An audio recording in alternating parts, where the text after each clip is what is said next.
मेळघाटातील डोमा आश्रम शाळेतील भीषण वास्तव सध्या समोर येत आहे। भूतबाधा सांगायला खरं कारण आश्रम शाळेची दुरावस्था आहे।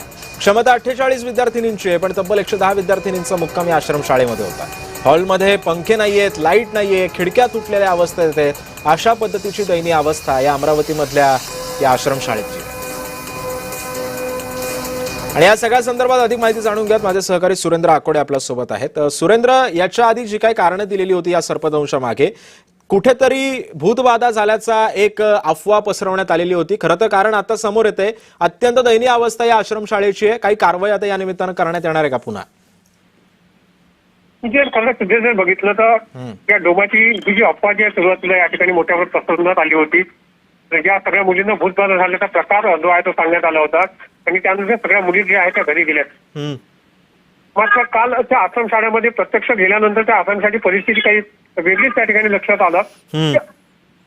त्या आश्रमशाळेमध्ये जर बघितलं तर कुठल्याच प्रकारच्या सुखसुविधा त्या ठिकाणी नाहीये। इमारत जी आहे अत्यंत ढासळलेली आहे आणि जी बेड आहेत एकाच बेडवर जवळपास 3 ते 4 मुली या ठिकाणी झोपत होत्या।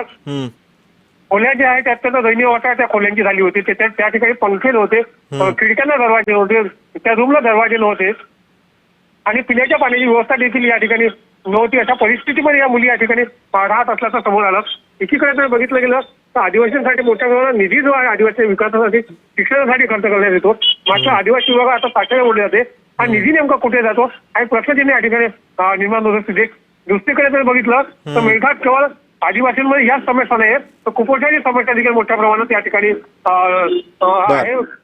कुपोषण या ठिकाणी संपलेलं नाही। खरं आहे सुरेंद्र, त्यामुळे एकंदरीतच या सगळ्या शाळांवरती काय आता कारवाई होते काय सुद्धा पाहणं महत्त्वाचं ठरणार आहे। सुरेंद्र, तुम्ही सोबत राहा, आणखी काही बातम्यांचे अपडेट्स मला तुमच्याकडून घ्यायचे आहेत।